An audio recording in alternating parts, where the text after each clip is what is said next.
Hi, I'm Natalie Kononenko, and I'm from the University of Alberta. You see me here in a vyshyvanka from a parade that supported Euromaidan by wearing folklore, meaning vyshyvanki.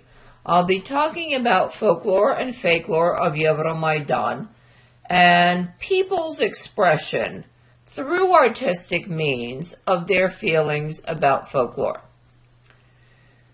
Very often, art is used in times of conflict precisely because it is more expressive and a more powerful way to express feelings such as the very deep emotions that people have when they are threatened, when there is a very important situation, such as the one that Ukraine experienced in Euromaidan. Ukraine has a long tradition of asserting its indomitable spirit.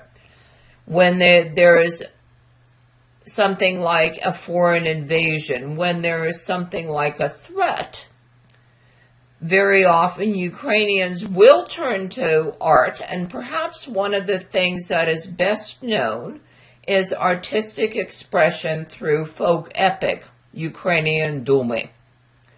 There is a long tradition of kobzari and lirniki as performers of epic song, and you see here a drawing of a kobzar and his horse.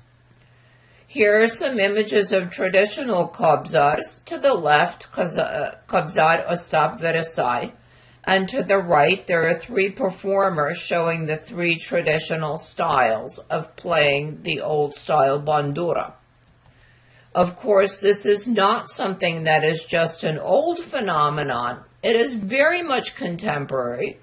Again, to the left, you see me, so that hopefully convinces you it's contemporary, with Pavlo Suprun, who was very popular just at the time that Ukraine became independent and that people needed assertions of Ukrainian identity through artistic means.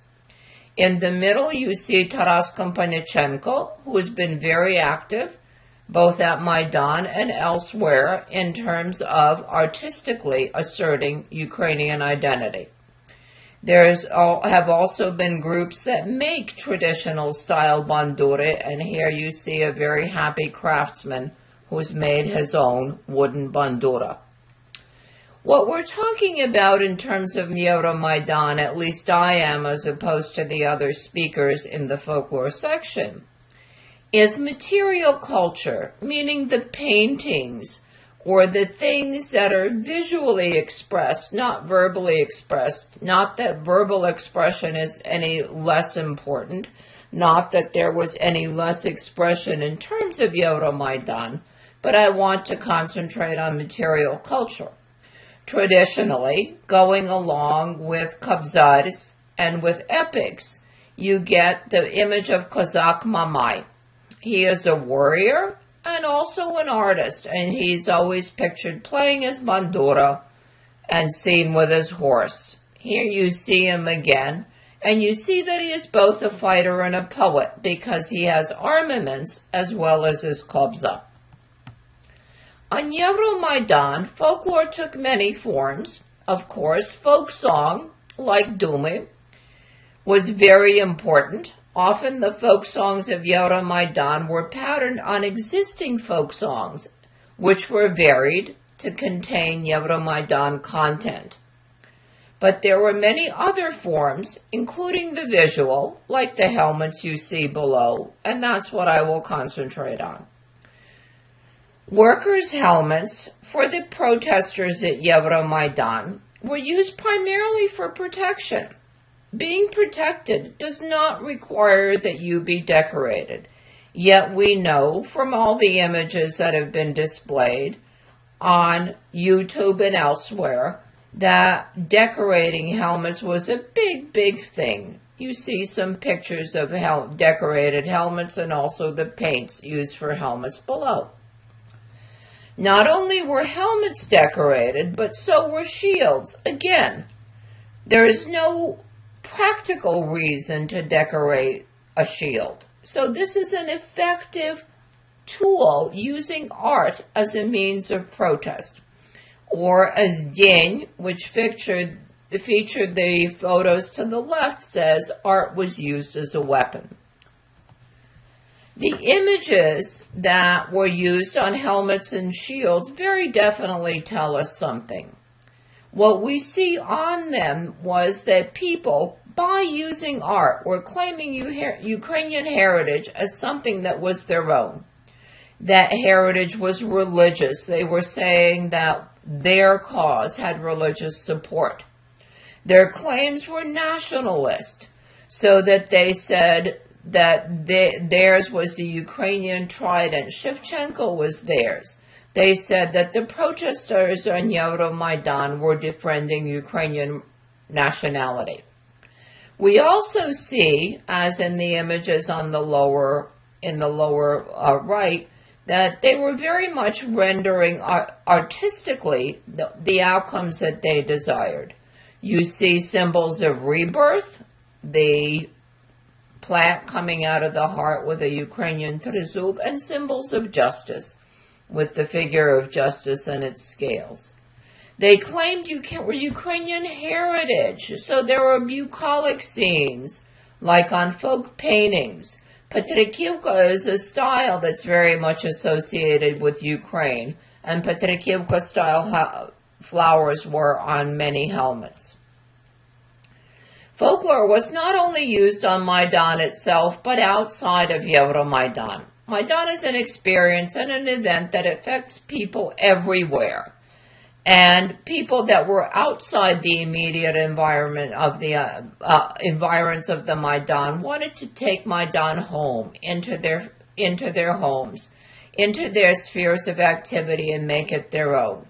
They repeated some of the behaviors of people on Maidan, for example, expressing desired outcomes. Some of the desired outcomes that were expressed were on taking the pedestals of Lenin statues. This was not on Maidan itself, and painting them with Ukrainian images, as you see here. I love these pisanki. The one to the left is a very, very fancy rendering on an etched pisanka of Maidan images, including the desire for freedom, voila. The one on the right is a much more primitive, more folksy image of Ukraine on a pisanka. One of my favorites is trying to render Ukraine as it should be through a baked object, a karavai. So here you see a karavai in the shape of Ukraine, and it of course is a Ukraine that includes Crimea. The karavai was very important because, first of all, it is a symbol of nationhood. It was something that was avoided in the Soviet period precisely because it was associated with Ukrainian nationalism. It's also important that karavai is a wedding bread. It is used as something that symbolized the union of the couple and brought the couple together. And here is a karavai that has, breads for all of the oblasts of Ukraine, which it seeks to bring together. People tried to bring Maidan into the home. Now, tires are not exactly the most beautiful decorations, but because tires, as we will see momentarily, were a Maidan symbol, they were taken into the home, painted with national colors, meaning the blue and the yellow, and with Petrikivka-like designs. Here I'm showing why tires were symbols of Euromaidan. It was because they were used in barricades, and the recognition of their symbolic value can be seen in this photo taken by Jennifer Dickinson, who was an election observer, where they're put in conjunction with shields. So art was used by protesters on Maidan itself. Art was used as a weapon to claim Ukrainian heritage, to claim divine support for the Euromaidan cause, to express desired outcomes artistically, and thus more powerfully. The symbols of Maidan were incorporated, literally taken home by its supporters so that they could have a piece of Maidan of their own.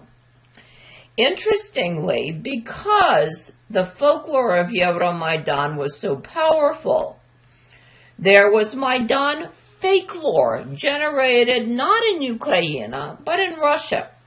So what you see on the left is a lovely, lovely babushka, and you can go to the YouTube link yourself and watch her.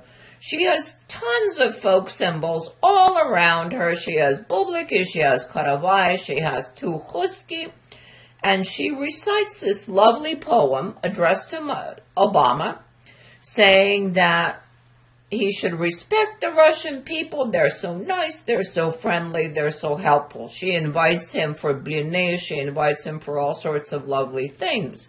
You think that this is folklore, you think it is generated by the babushka herself, until you find out that the poet is Yana Vasilyuk, the chick in the blue boots to the right.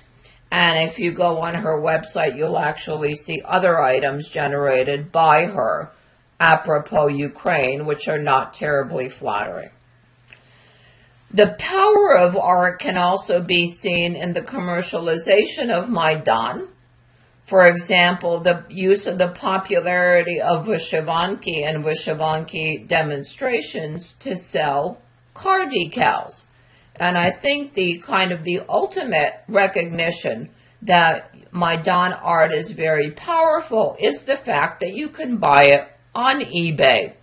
You can buy a Euromaidan helmet, and this was done on the 18th, and a Euromaidan helmet like this one can cost $250.